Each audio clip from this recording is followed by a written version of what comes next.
എന്ന് പറയുന്ന ഒരു ഫേമസ് ഇൻഫ്ലുവൻസർ ഇങ്ങനെ പൂളിൽ പാട്ടും കെട്ട് കിടക്കുകയായിരുന്നു. കുറച്ചു കഴിയുമ്പോഴാണ് പൂളിലെ വെള്ളം മുഴുവൻ ലീക്കായിട്ട് അവൾ അവിടെ പെട്ടുപോയെന്ന് മനസ്സിലാകുന്നത്.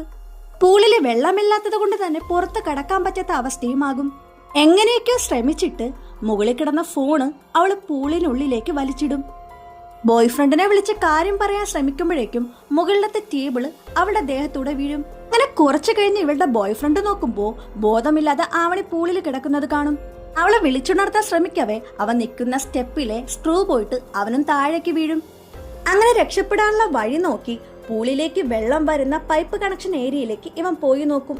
എന്നാൽ ആവണിയുടെ സൗണ്ട് കേട്ടിട്ട് ആ ശ്രമം ഉപേക്ഷിച്ചിട്ട് അവൻ തിരിച്ചു വരും. അങ്ങനെ ആരെങ്കിലും രക്ഷിക്കാൻ വരണേ എന്ന് നിലവിളിച്ചുകൊണ്ട് ഇവർ രണ്ടുപേരും പൂളിൽ നിൽക്കും. ഇവരുടെ പെറ്റ് ഡോഗ് ആണെങ്കിൽ കെട്ടിയിട്ടിരിക്കുന്നത് കൊണ്ട് ഇതൊക്കെ കണ്ട് ഹെൽപ്ലെസ് ആയിട്ട് നിൽക്കും. തിരിഞ്ഞു നോക്കുമ്പോഴാണ് ഇവൻ നേരത്തെ ഓപ്പൺ ആക്കിയ ഏരിയ വഴി ഒരു വലിയ മുതല അവിടേക്ക് വരുന്നത് കാണുന്നത്.